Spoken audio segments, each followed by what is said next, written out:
the red dot means record, we're good. Hey, now we can edit some of this out here.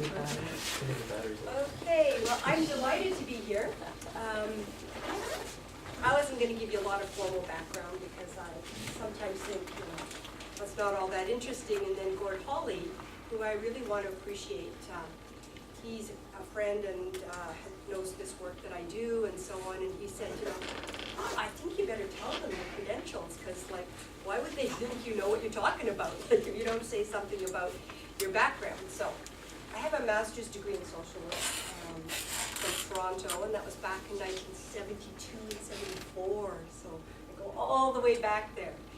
And after that, I did work in hospitals for a little while, and then schools became my focus. And so I was in schools as the social worker. So I was working with parents, and I was working with teachers and families. And in fact, some of what I'm going to share with you tonight came as a result of parents and teachers saying, you're traveling around to different schools and you're sharing all this good stuff, but there's just not enough of you. Like, we need to clone you. We need more of this. And so could you start doing some training and share some of these ideas? And I thought that was great. And then they told me the qualifying, except we don't want it to sound real technical. And we don't want any of that counseling jargon language because, we're not counselors and so on and so forth. And they had this long list of all the things they didn't want. But really underneath what they wanted was to understand their son or daughter better. They wanted to understand how to support their son or daughter, how to really be a better, more effective parent. And so I probably spent 30 plus years with that as somewhat of a focus. And so, one of the things I discovered after grad school is they don't teach you everything you need to know in school. There's a whole heap of stuff when you get out to work in the real world, and parents or teachers or whoever asks you questions, there's lots of stuff that they didn't cover in school. And so I've really been a lifelong learner in terms of finding and looking for ideas that really made sense to me, helped me be a better parent. I'm now a grandparent, I have 2 grandchildren and so forth. So I'm really very delighted to share some things with you that truly have made a profound difference in the work I do and how I was as a parent. I had the luxury after working in schools, I went into private practice and did a lot of work with trauma and abuse and grief and loss and the whole gamut of things. And then I started training other professionals. And so I've worked in Australia in many schools there and trained teachers and faculty and so forth, and then hopped over to New Zealand because it was close by. And my last big piece of work abroad in schools was in Colombia, South America. And the school that brought me in deeply wanted to change their fundamental model of how they saw kids and how they taught and how they related, because they really realized that they were mired in an old model of education, which was, I'm the teacher, I know all the stuff, you're supposed to sit there, open your mouth and take it in. And it was not working. It was failing miserably. And, they had a lot of British influence there in terms of fairly strict discipline model and so forth. But they ran into problems with that as well because kids are just not that afraid. So how many of you have noticed that, the difference from when your kids were little to now, they're not that afraid of losing privileges. You can't hold out the carrots, the rewards. It's like, do your chores or this or that to get your allowance. And lots of kids aren't that even motivated for that. It's just not going to work that well. Because really underneath, they're not afraid. And so today's talk, and I'm very impressed. By the way, how many parents are here with grade 8 students? So your son or daughter's new to the school. That's wonderful, great. Glad that you're here. Because part of what I really would love to see is that we start helping parents really guide their kids in different ways and be closer and more connected to, there's a myth going on that when you get, your son or daughter's a teenager, just get ready for the rebellion and the distance, and they have to push away, and it's the only way they can differentiate, that's a fancy word for, find their own identity. That's actually a myth. It's not a fact. It's not the truth. But it is an observation of what mostly happens. That we do see teenagers and parents seeming to just move further and further apart, and the communication gap does seem to be a real thing. But there's a difference between something that seems to be going on and facts and truth of how it has to be. And my belief, frankly, is the very opposite. The time, above all, when you need to be close to your kids, right now, when they're teenagers. That's when you want to be closer. You want to know when things are working or not. You want to be a resource for them to use and bounce ideas off of and so on. And so we've got this whole idea that, the gap has to be, it's a natural thing. And so parents just sort of go along with it thinking this is the way it works in adolescence. But it does not have to be that. So I'm going to share some information with you. I am a deep, deep advocate of education. I actually think it's the most important system that we have. More important, in fact, than health. For one reason. Education can be proactive. We can get ahead of the curve. We can educate and anticipate and learn and be proactive. Healthcare is all reactive. We wait till we get the problem, and then you show up, and then we try and fix it. And certainly in North America, there are other cultures that have a different model of healthcare. But our model is very reactive. So to me, education is the most important thing. And one of the most important things you can do to be proactive is to learn about something called internal control. And it's the opposite of external control. And so all of us, I believe, have been raised with external control. That way of thinking, that way of operating, and so on. So some of you are going, what is external control? Right. Good question. I like those. So let me just ask you a few questions to show you what I think external control is. So this is the interactive part. You get to shout out the answers. So if I went down to Marine Drive and the lights are red, we're stopped, the cars are stopped at the lights, and I tapped on the window and I said to the driver who stopped at the light, why are you stopped? What's he going to tell me? Absolutely. It's a red light, lady, can't you see? Okay. So I walk into the staff room and the telephone rings and somebody nearby picks it up. And I walk over and say, why did you answer that phone? What are they going to say? Does it ring? Are those answers the truth? Are they okay, careful, this is the tricky part. Smell it. Nobody does. Okay. Do red lights make us stop? Yes. No.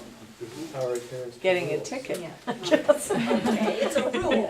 It's a rule. Oh, you're going on more thin ice. So you all follow rules? Mostly. A rule makes you follow it? Oh my gosh, this is going to be your best day. Let's set a rule and it'll make everyone do it. Only at work. Okay. Okay, so now let's be honest. Who besides me has stopped at, has run right through a red light? You knew it was red and you went through it. Maybe once. Oh, orange, you're going to stand on Orange. Orange, Orange for sure. 1, 2, 3, 4. 4 in the morning, it's a red light, and you stood and stopped for the whole red light. Okay. Do red lights make us stop? The consequence. The consequence. But we think they do. This is the normal way to think. I get that, yeah. It kind of looks that way, and the whole world operates as if that's the truth. But why do we really stop at red lights? Right? It's a rule. We could be afraid, yeah. We don't want to go through and get hit. We don't want to, yeah. Or get a ticket. We don't want a ticket, right? That's money or freedom. Car crash. We don't want a car crash, absolutely. Yeah, we want to be safe. If our kids are in the car, we want to set an example. Absolutely, yeah. Now, all of those reasons are internal reasons, aren't they? They're inside of you. If you care about not being hurt, if you care about being a good example, if you care about your freedom and not losing your license or paying a ticket, but if a person didn't care about any of those things, would they be stopping at red lights? No. So, external things do not make us behave. Is anybody here has anybody in this room not answered a telephone when it was ringing? Why didn't you answer it? Didn't want to. Don't need any other reason, didn't want to. Why else do you not answer the phone? Busy. You're busy. You don't feel like it, you're busy with something else that you think is more important? Maybe it's just advertising. Yeah, you actually maybe know who's on the other line and you're not, you don't want to answer. So the telephone ringing didn't make you answer it, did you? No. But we start thinking it does. It really is easy, isn't it? To start feeling like, oh, this is making me do this and this is, and by the way, you're just driving me crazy. Uh-huh. She doesn't actually drive me crazy. No. It's if I have a picture of how I want you to be, or our relationship to be, and you're not doing your part right, then I get frustrated and upset. So lots of people will say to me, well, I don't know, what's the real problem with this external? Okay, I know, I'm not really stopping because the light's red or the phone's ringing, but what's the big deal then? Really? Well, the big deal is, if you believe that something on the outside, some external force, can make you or other people, like your sons and daughters, be a certain way, you're going to then use external force, aren't you? You're going to try to put some coercion, some pressure, maybe some bribes. You can use positives, they're external too. You can hold out some carrots and some treats and hold, okay? And what's going to eventually happen is one day it's going to dawn on you that they're not actually delivering. It's not actually working as well as you want it to. And then you're going to get more and more frustrated. And by the way, external control, of course, works better with littler people. Littler people actually depend on you more. So you are more powerful, and they have more fear when you get upset. So external control works when there's fear in the system. But I'm sure you figured out that a lot of your students in this school are not that afraid, are they? No. And you know what? We're actually trying to help them not be afraid, aren't we? We're trying to give them a good life, trying to give them opportunities, trying to empower them. We actually don't want them to be afraid. So we can't really then turn around and use a parenting model or a discipline model or even a teaching model that's based on fear. But you don't have to believe me. Let's do something else. Give me some things that you cannot get through bribes, rewards, treats, fear, coercion. What are some things that we can't get using those means? Respect. Ah, beautiful. Oh.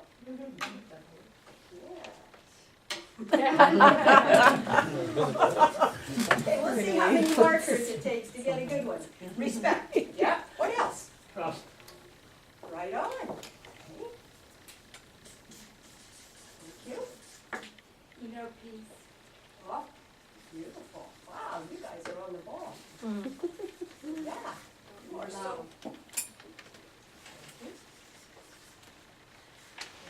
What else? Self-esteem. Yeah.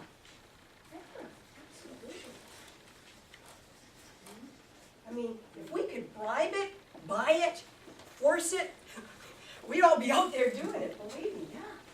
Motivation. Right. Gratitude. Oh. Kindness. I'm sorry? Kindness? Kindness, yeah. You cannot coerce someone into being kind. You can tell them to be, you can request it, you can, we've all done the, say you're sorry, da-da-da. But that does not create kindness, that desire to be kind and gentle and to have sort of a consideration for others. Compassion. Yeah, okay, so this is a fabulous list. I think we got the idea. Okay. So none of these things can we get through coercion. Have I got that right? Now, how many of those things on that list do you want between you and your child? No. At least three. I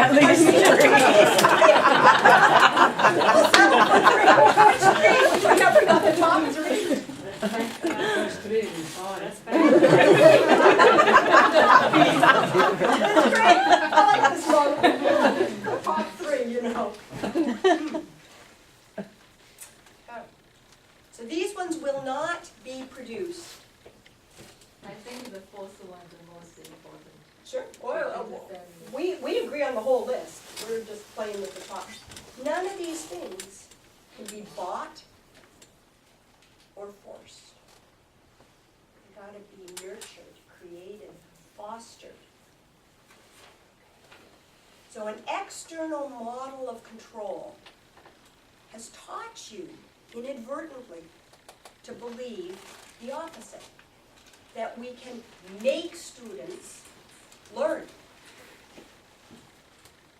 You can't make a student learn. You can request them to sit there. Keep your eye on them. And they're not too big. I'm pretty small, so most students get taller than me pretty darn quick. But you can't even make a student learn. Because that's an inside thing, isn't it? So let's go back to how you guys were raised. How many of you were raised with the model of parenting that said, I ask you to do it, you say, yes sir, no sir, or how high should I be jumping? How many of you were raised with some kind of a model where you were obedient? That certainly was my model. The rest of you weren't? No? You haven't? Pardon me? No, not free. Okay, just checking. I always like to check. Usually I pick on the back row, but tonight I'll pick on you. Yeah, we were raised, most of us, with a model that incorporated some of that external control stuff. And so by by osmosis, you got it. I was raised by a Japanese father and an English mother. We were very, very clean. All 6 of us were very, very clean and very, very well behaved. And so I want to take you back to where we discovered the shift. Okay? Where we discovered that actually this external stuff didn't work so well. And that, the fear underneath it was dissipating. Because this is a societal trend, okay? This is not a West Van trend. I'm here to tell you this is a worldwide global trend. Things have changed. Okay? And they changed after World War II. What happened with World War II? Well, we had a lot of children who lost their parents. Lots of kids in rooms, orphanages, row on row, little ones in cots, who literally got a bottle and got changed, and then the staff started again, and they just did the very best they could, but there was no time for the extra. And prior to World War II, the real thinking was, food, shelter, clothing, that's all that's really required. Yeah, it's nice to be kind of nice and give them a little attention, but really, all humans need to survive is the basics. That was the way we looked at things. Those are the models and the perspectives. Well, after World War II, we've got all these little babies. And they start to fail to thrive. By the way, can we open these windows? Would you be willing to, somebody be willing to do that? I think we need air. Well, thank you so much. It's a little fresh air for you. So they started to notice these babies just like wilting. You know, there's a technical term, failure to thrive, and they just seem to be withdrawing. And of course, because they're into external thinking, they said, okay, it's okay, what is it? It's the water, there's a bug, you know, like, we gotta find the external cause. And they couldn't seem to put their finger on it, but it was very concerning and alarming. Except, there was a little broom closet over here, where the cleaning staff would get the stuff out. And they noticed the little ones right by the broom closet were doing great. And somebody was just like, this is weird, why are these little ones doing so good over here? So somebody started watching. Well, when the cleaning staff would come in, they're getting the brooms out, and it's a little closet, I guess, and, you know, only one person in there, and so the other person is talking to the babies. Just little interaction, little touching, little connecting. That's all it took for those babies to keep going. And they started to put two and two together. Human beings genetically are wired for relationship, interaction. We need TLC. It's in your genetic wiring as part of human species. And so when children do not get that interaction, that love and belonging, they don't do so well. And today we actually can do CAT scans of brains, and we can look at children who've been severely deprived, and on those CAT scans you'll see black holes where there's no neural pathways that have been developed, and there should be, and it's just heartbreaking.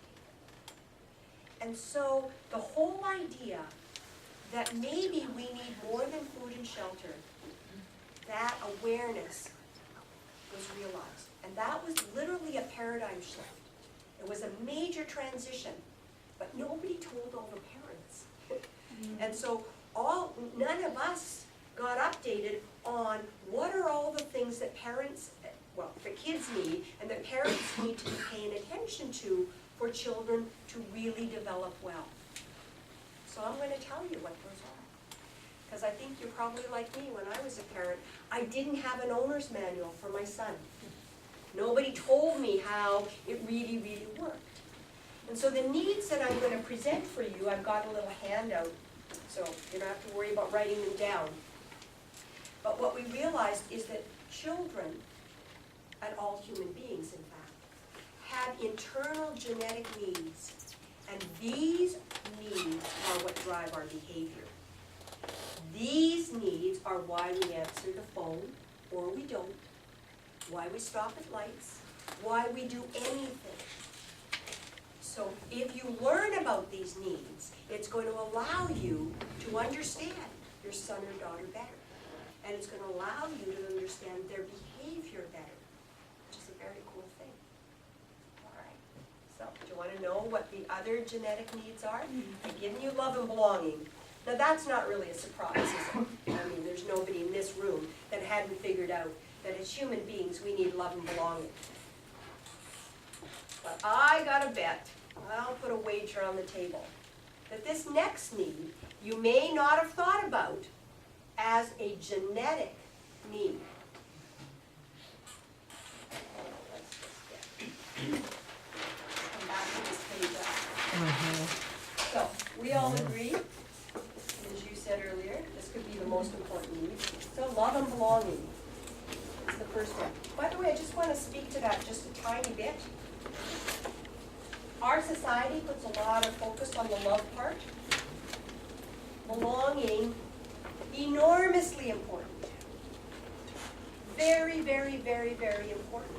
And so, when schools, I loved hearing all the clubs that you've got, Steve. Those are pathways for belonging. We want to feel like we have something in common with others. Okay? Even when if I polled the room and I said, for example, I'm an adopted child. Is there anybody else in this room is an adopted person, child, that's comfortable saying? If there was, instantly there'd be a connection. Because we got something in common. If there's a sport you play or something you're interested in, we resonate, we connect up around our sense of belonging and how we fit. So when I work with students, well, the fastest way to find out where they like to belong is I say, okay, tell me all the things you hate. Okay, all the kids that hate getting up in the morning before noon. Over here, there's this mad rush. All the kids that love their blue jeans over there. And you go to the preferences, and they feel connected. So please, don't underestimate belonging. Very, very powerful part.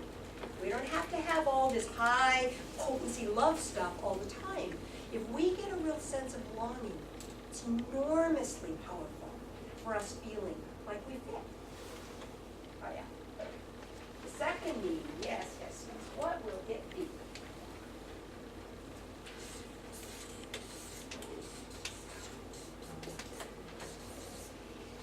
Power. Power is a genetic need, ladies and gentlemen, and it's your stumbling block. It's the bane of our existence because we don't know how to deal with it. And what do we do when I want power and you want power? Power struggles. Yeah, but power is so critical. And power is neither good nor bad. How we meet our power need, that's either effective or ineffective, good or bad. But let me take you back to the beginning. What do you remember was the favorite word for your 2-year-old? No. No. And second favorite was mine. Or screaming. Yeah. No. Have you ever thought about why would no be so popular? I mean, it's only 2 letters. We could reverse it. It would be O-N. But on doesn't seem to do a whole lot for anybody. What is the big deal about N-O? I was so It's the fireworks I get to see when you're my dad and you've asked me to pick up my little markers or my toys, and I'm down here and you've asked that, and I don't know why, but I say this little word, no. And then I watch what happens. And I go, well, that was cool. I'm going to say it again. And I say no 3 more times. And I get to watch. You adults are training the child that no is a very powerful word. And they figure it out. And they love it. And they start saying it all the time. Do you want this? No. I mean, it could be their favorite toy or a cookie. They just try saying no. What are they after? They're after power. And they're watching the interaction. Power is genetic. We want to have power, which is influence. Knowledge is power. Skills, competence, making decisions, sharing some leadership, etc. There's so many ways to have it. But you gotta get over being scared of it. And you've got to realize your son and daughters have it as one of their key agenda items. They want power. So if I do an assessment, one of the things we might do in the future, we do an assessment. Every time I do it, I have all the parents in one group, they do an assessment, and they tell me how much power they think their child has. And how much they're doing of the love and belonging need. And we go through all the needs profile. And then I get the kids to do it. And then I get the parents and the kids together. Yeah. Do you think they're the same? Do you think the parents guessed right? No. No. And the kids saying, I don't feel that free. And as adults, we're going, this is the best time of your life. Oh my God, wait till you become an adult. It's not that free later on. But they don't feel that free. Lots of them. They don't feel nearly as powerful as you might think they are. I've had many a parent come to me for counseling and say, basically, my 5-year-old is running my life, or ruining my life. Frightening thing. The other piece of bad news, just in case I haven't given you enough, 2-year-olds, teenagers, identical. Identical. So if you struggled with your 2-year-old, you best learn some new things for your teenager years. Because they're all into power, they're all into freedom. That's the next one. All right, so next need that's genetic is freedom.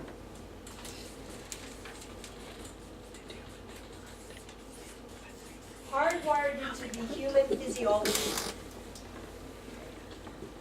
Do you believe that one? Yeah. Well, if we kept you here on these chairs for about 6 more hours, how many of you'd be going stark raving crazy? Yeah. We don't like sitting, so we want physical freedom. The body is meant to move, and that's very important to us. But there's some other kinds of freedom. There's cognitive, mental, thinking freedom. What do you think that looks like? What do we call that in ordinary language? Choice. Own decision. Pardon me? They own decision of it. They have the liberty They have to the- choose. Yeah, but the thinking freedom we often call imagination, creativity, daydreaming. Now, I know, I should be careful, I'm in a school, and there's teachers in the room, but let me go farther over to this side and say, so there you are, daydreaming in my class. No, we just said, daydreaming is a freedom break, right? It's to get free. He has to leave his body here, but he doesn't have to keep his mind here, so he has a little freedom break. And what am I likely to do as a teacher? Wake her up. Wake him up, Ask get him a back on question. track and say, you just get your little mind back here along with your body, thank you very much. So, I'm at cross purposes. He's already told me by his behavior, he's not getting a whole lot out of what I'm doing. He's taken a freedom break for a reason. When we do daydreaming, we go to somewhere pleasant. When it's not pleasant, we call it nightmares. Nobody has daymare. Nightmares. No. Daydreaming is always pleasant. And it always means I'm not getting that much out of where I am. So really, it's feedback for me as a teacher. I need to figure out what's going on. Maybe you got stuff on your mind and it's, you're just really preoccupied, and maybe I can support you and help you. It could be home or who knows what. Or maybe I'm just really not teaching in a way that's working for you. Maybe we need to have a conversation about what will help you get more engaged in learning. But, so we've got cognitive, mental freedom. Very important to us. Some people in this room probably even earn their living by using their mind and their creativity. That's not. Emotional freedom. We want to be able to express ourselves. We want to be able to have our feelings heard, recognized, etc. Very important for humans. And we even have what's called physiological freedom. How many of you after work, when you finished your job, your shift, whatever it is, go home and change your clothes? Does anybody in this room do that? Take a shower right away. Are you dirty? I go to work 8 hours on the road. I work as a care aide. And before I go to the kitchen or I go straight to the washroom and get clean and then Right. touch the food because that's the way Okay. it says. Right, so you might be dirty. You might be the one person in this room that could be needing to really freshen up. Why do most of us go home and change our clothes? They're comfortable. Yeah, and that's about physiological freedom.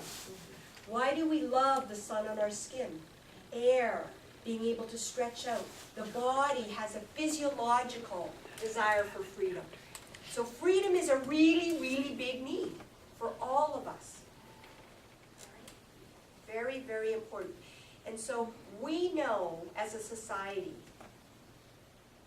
that these needs, and there's one more, but we know that if we want to hurt a human being, we start taking away these.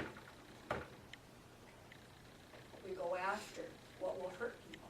So when we incarcerate people in jail, we don't let them have free access to loved ones.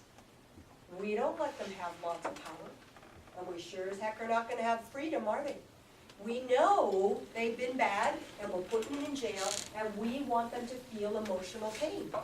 And we go after these needs. So the last need may also surprise a few of you. Remember, these are genetic, built into your DNA.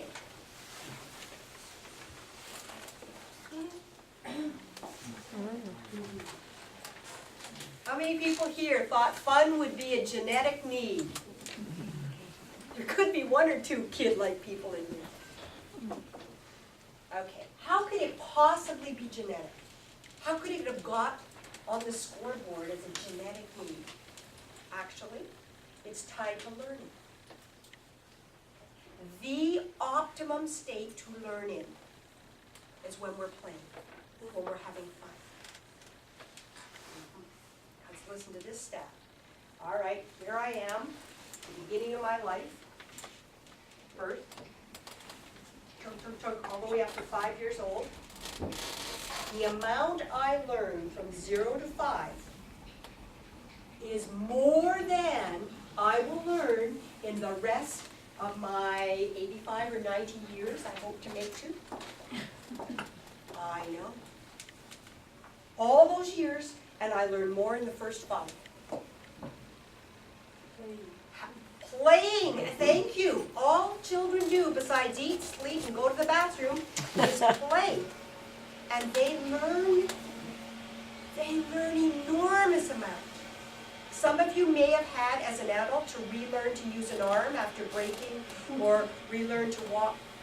It's awful, isn't it, to learn those things as an adult? Oh my goodness, it's painful. Little ones? Up, down, falling, this, that. I mean, they're learning and they're playing. It's this amazing, amazing interaction. Are you getting cold? Are you okay? You getting cold? You're okay? So play is critical. Fun is critical for human beings. It really is like the oil in a car. It's not pretty if you just put gas in your car and you never put oil in it. Bad things happen to the motor. I know. One little piece of my education about cars was left out. So fun and learning go together. And because we're a species that is not the strongest, we're not the fastest, our one edge, our one advantage. Is there a door? No. Yeah. I just thought for that you might want to. Our one advantage is our capacity to learn, to grow and to change. And so genetically, as a species, this is our ace. This is our trump card in our pocket, is our capacity to learn. And so fun comes into the scoreboard because it's the most pure, beautiful way to learn. And over the years, I've heard parents say to me, oh, my son or my daughter will not follow through, I just can't get them to focus or stuff like that, there's no motivation. And I say, so is there something they really like? Anything. Don't care what it is. Anything. Is there anything that they like? And they almost always come up with something. It could be, car magazines, or it could be skiing or whatever. And so I say, and how are they at? What do they like with that? They like skiing or sports. Well, they got to get up in the morning and go full on for that? Oh, yeah. So you're telling me your child is lazy, unfocused, unmotivated, but they will go and play hockey for this huge length of time, or be on the ski hill, or do this or that for this big chunk of time and have no problem. Okay. We don't have anything wrong with that kid. We have, what are they interested in? We got a gap between what we'd like them to learn and what they're interested in. So that's the challenge. And it's so useful to really know what the problem is. So often, we work on problems that aren't the real issue. And then we're frustrated with the results we get because we haven't really drilled down into what is the fundamental issue. Okay, so these are the core genetic needs built into the human system. Plus, of course, there is the need for survival. And we want to survive physically and we want to survive emotionally. Yeah, I've shared these with you because this is the underpinning of internal control. Remember we said external control, me try to push you, prod you, make you get on board, follow the rules, whatever, is not actually ever going to work. Internal control recognizes that everything that I do is to meet one of these needs. Every single thing I do is to give me one of these four needs. And every single thing you do is to meet one of these needs.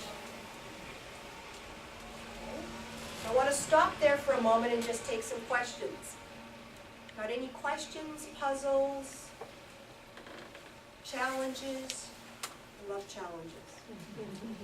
Yeah. I have the one about an instrument. And where is the parent sort of, it seems like forcing or just getting them to practice. And where is it the child wanting to or not wanting to? And do they really know that they want or don't want to play the instrument? Because it does